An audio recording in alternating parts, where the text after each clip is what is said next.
Hello, fellow law nerds. Welcome to season 9 of Boom Lawyered, a Rewire News Group podcast hosted by the legal journalism team that is really excited to be walking down the path with you, holding your hand as we get through all of this shit together. I'm Rewire News Group's co-chief content officer, Imani Gandhi. And I'm Jess Piccolo, Rewire News Group's other co-chief content officer. Rewire News Group is the one and only home for expert repro journalism that inspires you to check in on your friends. And the Boom Lawyered podcast is part of that mission. So a big thanks to our subscribers and welcome to our new listeners and viewers. This is a really special season for us. It's our 9th season. And I don't know if you know this, but a lot of times when sitcoms get to their 9th season, it starts to go down in quality, you know what I mean? Starts to jump the shark, but not with us, not with Boom Lawyered. We are getting better because democracy hangs in the balance. And if there are two people in this world who are able to tell you what that means, it's going to be me and Jess, not to blow too much smoke up our asses. Right. We are like a fine wine. We are only getting better with age. And I would be remiss if I didn't mention that another reason we are so excited is Imani, you've got your own show dropping this month, right? Oh my God. September 25th is the first episode of Bitch Listen, another Rewire News Group podcast and Angry Black Lady Chronicles production. Oh, that feels good to say. Imani, you want to tease the show a little? Boy, do I ever. Because honestly, I'm so excited about the show. First of all, I have to give mad props to one Jessica Mason Piccolo, who is the reason that my show is called Bitch Listen. Because at one point we were talking about something and she asked me a question and I just said, Bitch Listen. And she goes, why is that not the name of your podcast? Bing! It was like a light bulb went off. And then, thanks to Mallory Johns, who is our executive director, our president, our guru. She's a Black woman, and I honestly don't think that there is another boss that we have ever had that would have allowed me to call a podcast Bitch Listen. So thank you, Mallory. Thank you, Jess. And listeners, viewers, you have no idea what you have in store. My first guest, Francesca Ramsey, like internet queen. I never knew the leopards were going to eat my face. Francesca Ramsey. My second guest, Ellie Mistal, constitutional scholar extraordinaire and noted hater of the Constitution because it doesn't do anything for Black people. And we're going to talk about that. And then someone I am super excited about, Judy Reyes. If you're not in your 40s or 50s, you may not know who Judy Reyes is. She's a Latina icon and actor. You may know her best from her work on Scrubs. And if you are a Scrubs fan the way I was, they're getting a reboot. They are rebooting Scrubs. So it's just a perfect time to talk to her, to talk to Ellie, to talk to Francesca. I'm so excited. So I really hope that you'll listen. September 25th. Boy, am I jazzed. I'm like jazz hands and spirit fingers all at once. It's so exciting. And Boom Lawyered family, the show drops in your feed. So please, please, please give Imani the love she deserves on it. I am so excited. This is it's going to be great.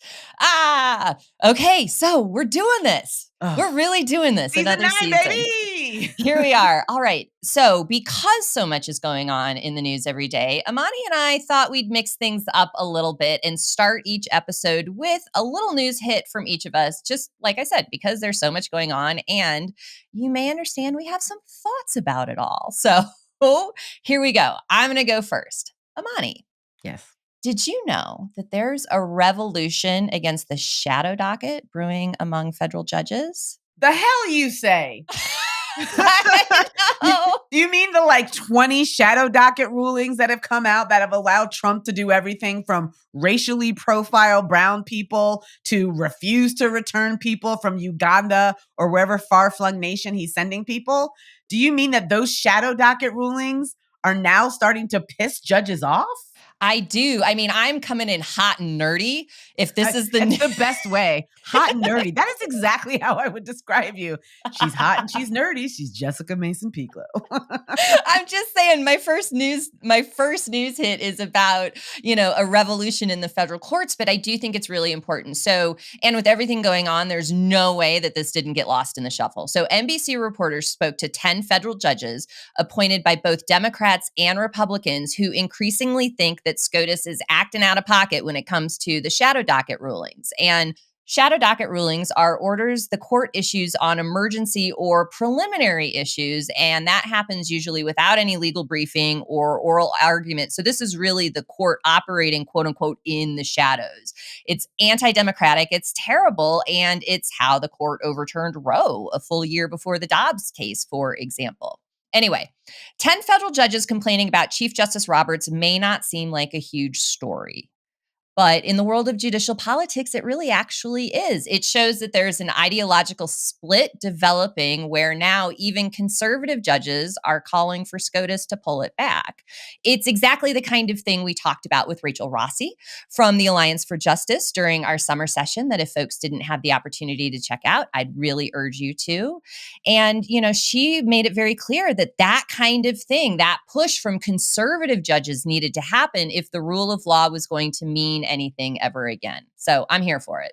So are you telling me that there were 10 federal judges who used their government name to complain about the Supreme Court and Chief Justice Roberts? They went on the record with it. That is wild. I mean, look, when you're a judge, a lower court judge, an appellate court judge, you're going to get overturned sometimes. That just happens. And there is oftentimes a lot of ego that goes along with that. So judges will think about the chances of whether or not they're going to be overturned on appeal when they're making rulings. But here we have a situation where the lower court judges are ruling properly. Yep. They're following the law. And then the Supreme Court is busting in like the goddamn Kool-Aid man, like, oh yeah, racial profiling is okay. And it's like, it's making these lower court judges probably feel and look stupid. Well, yeah, because it's not like Alito is doing any of the work there, right? These shadow docket rulings aren't lengthy explanations about why a ruling is happening. It's just letting something happen. And so at a minimum, the justices should show their work. But then again, also maybe not, because when Brett Kavanaugh shows his work is really dumb. Like in the racial profiling case, he was like, it's not so bad. You just have a brief encounter with the cops and then you're free to go. Meanwhile, they're literally like renditioning motherfuckers to Uganda and El Salvador. Like, what are we doing? Brett, what are we doing? It was the whitest of nonsense that I've read in a long time. And a brief encounter that happens. A brief encounter. Are you kidding me? Are you kidding me, Brett? Jesus. Yeah, it's like a meet cute for Brett Kavanaugh. A meet cute between ICE and poor vulnerable Latina people. Fantastic. I love it. Okay, my turn. Yes, hit me. We would be remiss if we did not talk about the killing of Charlie Kirk, which happened last week. It has engendered an extreme crackdown on free speech, unlike anything I've seen in my lifetime, right? Mm-hmm. The government is actively targeting people who don't mourn properly, right? Yeah. You're not even allowed to quote the man's own words on social media because that's hate speech, which should tell you something about what Charlie Kirk stand for. But that's not exactly the point of my story. The point of my story is that private corporations are rolling over like a submissive dog, right? We all know the First Amendment applies to the government. It doesn't apply to places like, for example, the Washington Post. Right. But the Washington Post nonetheless rolled over. They fired Karen Attiah for relatively innocuous tweets, and WAPO called them gross misconduct. Here's what the letter said in her firing: that her comments on the death of Charlie Kirk violate the Post's social media policies, harm the integrity of our organization, and this is what really pisses me off, potentially endangers the physical safety of our staff.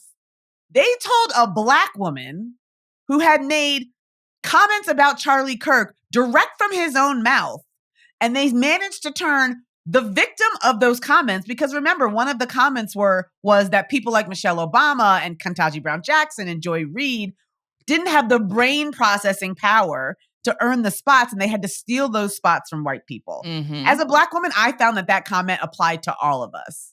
And so for them to flip the script and turn her into the aggressor, saying that she's endangering her colleagues by calling out white supremacy, is really messed up. And specifically, they called her posts inappropriate because they were about white men in response to the killing of Charlie Kirk. So Black women are not allowed to talk about white men and what they say because that's just hate speech, apparently.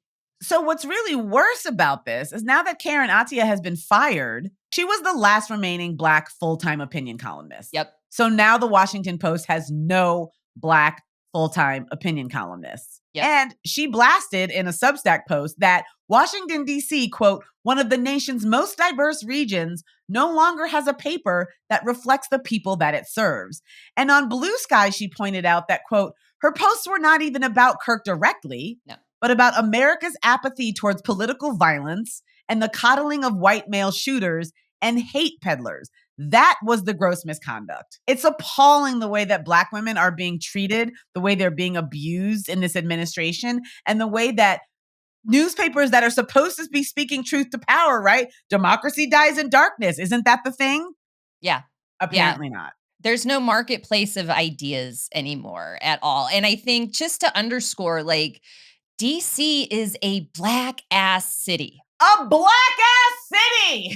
The Washington Post is the paper of record for the people, the Black residents of DC. And yes, it's a national paper, but it's also a local paper. Right. And the degree to which the backlash has been just cover for what they wanted to do to begin with is even more transparent. You would think that the papers and the, our public institutions that have these massive endowments would be willing to stand behind them and their talent. But no, they're not. No. They're just scared. They're scared of Black people. They're scared of Black women. I think they're scared of what looking at us reflects about them. The Washington Post responded with, yes, all men to Karen Attiah, right? Like, it's terrible. It is terrible. You know what's not terrible? Starting another season of Boom Lawyered. I'm so excited about this season of Boom Lawyered. I'm so excited because we've got a frame. So why don't we talk about the frame, about the Deconstruction Era? I love that you came up with this. When you told me about this, I was like, yes.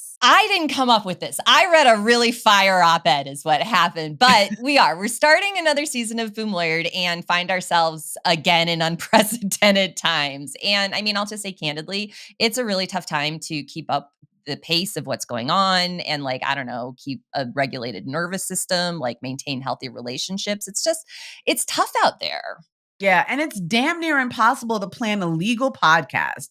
The entire point of which is to make sense of the law, right? When the rule of law has been dragged through the mud and doesn't seem to mean anything anymore. And also there's 70-11 stories happening at any given time. Thankfully, we have a framework to work with during these disorienting times. So back in 2013, Darren Walker, who was then president of the Ford Foundation, wrote an op-ed in the New York Times. That op-ed was in response to the Supreme Court's decision in Students for Fair Admission versus Harvard. For folks who may not remember, that was the case that dismantled affirmative action programs in higher education. Let me tell you, Darren Walker's op-ed is a barn burner. I stumbled upon it. Somebody had posted it on Blue Sky, and I was like, oh, what's this? I don't think I remember seeing this. In the op-ed, Walker very presciently noted that the constitutional attacks on progress and equality, racial progress, gender equality, sexual equality, all of it was on the chopping block with the Roberts Court, right? And the current conservative movement. In the op-ed, he coined this a quote unquote new era of deconstruction. And damn, he got it exactly right. It is a super useful frame for this current political moment and movement. So you'll hear Imani and I talk about it quite a bit this season. It really is. It completely captures the damage that this Trump presidency is doing to our country right now.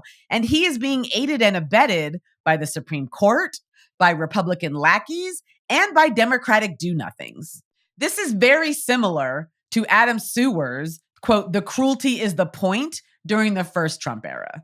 I mean, here's a few examples just within the first 10 months of this administration. And honestly, the fact that we've only been going for 10 months. How is it not even a year? 3 more years. What? At a minimum. Stop 3 more it. years. Okay, let's just talk about the now. It's bad news. Okay. Let's talk about Black women's job loss versus white men's job gains, right? 300,000 Black women have lost their jobs versus 365,000 jobs that white men have gained. That seems a little bit imbalanced to me. And there's also the erasure of trans folks with this targeted legislation that started with trans folks, but now is moving on to the LGBTQ community more generally. Yep. I'm talking things like hormone bans, right? We start off with hormone bans, and then suddenly we're talking about conversion therapy. And oh, wait, the Supreme Court is hearing a case on conversion therapy this term, and that's going to go fucking great. And then we're talking about book bans, right? We're talking Mahmoud v. Taylor. And the idea that kids don't have to read books about LGBTQ kids because it's going to make their overly religious parents have the sads. And so then we move from book bans to porn bans. Mm-hmm. And even though everyone's so concerned about age verification online and making sure kids don't have access to porn, what we must understand is that porn can encompass whatever conservatives want it to. And that means they're going to criminalize sex education that isn't for heteronormative baby making, right? They're going to criminalize LGBTQ educational materials, right, as being somehow ungodly. And then let's talk about the illegal occupations of our cities by federal troops in order to stifle political opposition and dissent, right? Just the blatant, just dragging the Posse Comitatus Act through the mud and being like, we don't give a shit. We're sending the military to LA. We're sending the military to Illinois. And by the way, we're going to get all these southern states to call up their National Guard and help them go into Yankee territory and make sure that the Yanks aren't doing something that the Confederates don't want them to do. And then back to Charlie Kirk, right? The idea that the government, the federal government, is demanding that people mourn this man a certain way or be prosecuted is a quintessential violation of the First Amendment. And frankly, there are not enough people talking about it. There are pundits talking about it. There are podcasters talking about it. Where are the Democrats? Why aren't they having press conferences every day being like, you can mourn people however the fuck you want. It's not upon the government to say you can be fired from your job for quoting Charlie Kirk's words on social media. Right. And Pam Bondi recently threatened to prosecute someone at Office Depot because they refused to make flyers for Charlie Kirk, for some Charlie Kirk vigil, which I find personally, and I know you will too, interesting in light of Masterpiece Cake Shop, which was, hey man, we don't have to serve cakes to gays, or 303 Creative, which was, right. Hey, we know you don't make wedding websites now, but in case you decide to in the future, you don't have to make any wedding websites for them fucking queers. Right. What are we doing? Oh. Not even getting to the dismantling of our public health systems writ large, right? We're all going to get COVID and measles and shingles and rubella and smallpox, and RFK is going to be like, while he eats bears in Central Park. Like, I just cannot with what's going on in this country. It's so awful. How has all of that happened in only 10 that's not even a half. It's just like randomly shooting a boatload of Venezuelans because we can, shooting up a bunch of Koreans and then puncturing their lungs so their bodies sink to the bottom of the sea. I don't even know. What is fucking going on? I don't even know. So thank you, Darren Walker, because that frame is so helpful in pulling this moment of time into the arc of our collective history, right? Everything is happening. We've got these dizzying attacks on our bodies and our institutions. And that was like a North Star that helped me at least understand when things start to spiral. And so we hope it does the same thing for you. Now you might be saying, well, what the hell does all of that mean? I mean, we can put it into a larger context. Reconstruction was this incomplete project to bring the Confederacy into the fold after the Civil War and to have some kind of accounting, right, moral and political, for the atrocities of plantation economies in the Civil War. But that didn't happen. The Reconstruction was a failed and incomplete project. White folks ran away from the work of reparations and amends. They just didn't want to do it. It was too hard. And what was going on during Reconstruction? Well, it was a period where there was racialized political violence as a tool for former Confederates to either maintain power or co-opt attempts to hold them and their peers to justice. So that sounds kind of familiar for these times. It was also a time when your rights very much depended on what state you lived in, right? The color of your skin and whether or not you were a straight married white guy. And it was the era that made Anthony Comstock the menace that he is today, that guy. So yeah, I think Darren Walker was absolutely onto something with this deconstruction era framing. Anthony Comstock, that fucking guy. That fucking guy. That fucking jamoke. But the deconstruction era, it's such a great framing because that's really what's going on, right? Yep. It's this moment where white supremacist power isn't just reacting to progress, it's actively tearing down the scaffolding of democracy itself. Reconstruction was about building something new. It failed, but at least they tried it, right?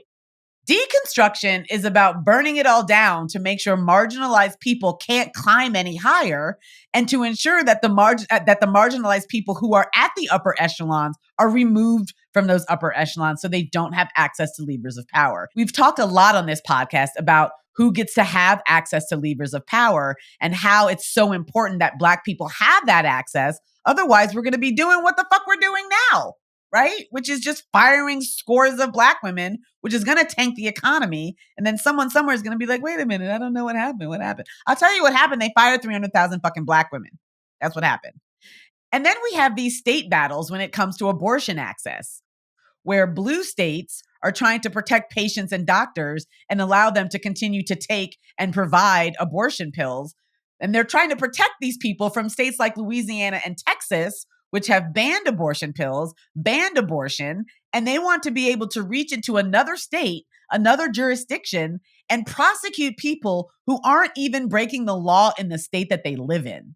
And then you've got good old DJ Trump. I don't like DJ Trump. It makes him sound like he's wiki wiki wow, wiki wiki wow. DJ Trump on the ones and twos. I'm a very good DJ. It's a very good, the beat's gonna drop right now. Okay. I was going to say the ones and the threes.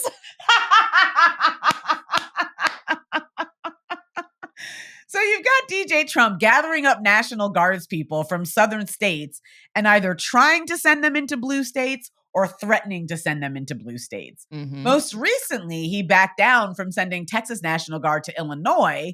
But it seems like ICE is doing a fine job on its own in Illinois, right? Particularly in light of the shooting death of Silverio Villegas Gonzalez, who ICE killed as he was dropping off his kids at school. Yep.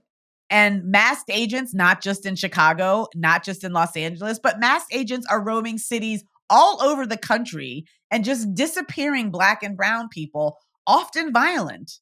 Mm-hmm. And then if you want to talk about political violence, which has been the topic of the week, despite the violence that Trump metes out every day, somehow the media narrative is that left-wing violence is out of control, right? That's the conservative narrative, and that's the narrative that the legacy media has picked up. It doesn't matter how many incidents prove that thesis incorrect, right? For example, in Minnesota, a right-winger murdered Minnesota Speaker of the House, Melissa Hortman, and her husband and their dog. Gilbert.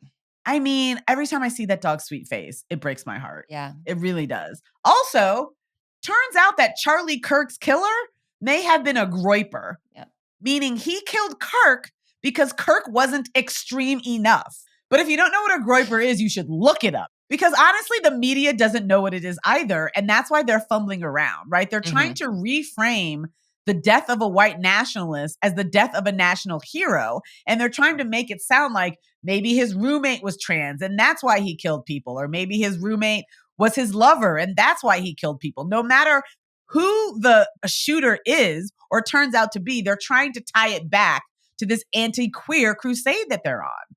I mean, there's really no more apt example of deconstruction than holding up a white nationalist, a proud self-professed white nationalist, as a national hero. Yeah, I mean, you can't write it that on the nose, can you? And so, yeah, this is a theme that Imani and I are going to carry through the season because, I mean, even in the first part of this episode, we've hit on like 15 different topics that all relate to our bodies and democracy and the way that we get to be full, complete civic selves, which is the whole jam of this podcast. So thanks for sticking with us through what's going to be one hell of a season. Hey, Hey listeners, it's Imani. I joined Melissa Murray, one of the hosts of Strict Scrutiny recently, and if you're not already listening to them, you absolutely should be. The Supreme Court opened its new term with a pro-racial profiling wrecking ball, and they're just getting started. On the docket, the justices weigh whether cops can storm your house without a warrant, if states can do racial gerrymandering, and if bans on conversion therapy for LGBTQ minors violate free speech. But fear not. On Strict Scrutiny, constitutional law professors Melissa Murray, Kate Shaw, and Leah Littman are here to break it all down with sharp analysis and just the right amount of shade. New episodes drop every Monday. Subscribe and listen to wherever you get your podcasts or watch them on YouTube. So let's talk about what we have on deck. Let's look ahead a little bit. Sure. Even though things are basically terrible, I'm really excited about this season of the pod. I mean, same. I really am. Having a North Star like the deconstruction frame is really useful. Plus, we have upcoming episodes of Bitch Listen to look forward to. I mean, it's all really good. And we'll need those episodes because we already have a doozy of a Supreme Court term, right? The courts teed up fights over Colorado's ban on conversion therapy, on trans athletes in school sports, as well as Louisiana's redistricting fight, and a case where so-called crisis pregnancy centers in New Jersey that are under investigation for fraud are trying to avoid a subpoena and shield disclosures for their financial supporters. So that's fun.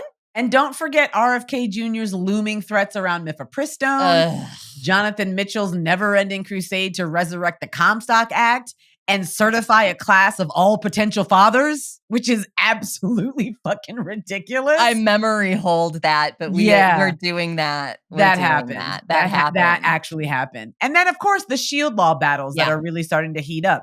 Can Louisiana and Texas go and try and grab doctors in New York for providing abortion pills to patients in Texas? Yeah, no, they can't, but the Supreme Court may say differently. So hold on to your butts, folks. We're in for quite a ride. So that's going to wrap it up for our first episode of season 9. We are so excited to be returning. We're so excited to be back on video. If you would like to talk to us about anything we've discussed today, or anything at all for that matter, you can find me on Blue Sky. I'm at Angry Black Lady. You can find Jess on Blue Sky. She's Hegemommy, HEGEMOMMY. Both of us are starting to dip our toes a little bit into Threads, so you can find us there. But you can find Rewire News Group everywhere. We're on Blue Sky. We're on Threads. We're on Instagram. We're on TikTok. Our audience director and content creators are doing amazing work. So please check us out. And on that note, what are we going to do, Jess? We're going to see you on the tubes, folks. We're going to see you on the tubes, folks. And one of those tubes is the YouTubes, which you should go and check out and subscribe to Rewire News Group. This is Boom Lawyered, a Rewire News Group podcast produced and engineered by Chapter 4 and available on YouTube, Apple, Spotify, and wherever else you get your podcasts.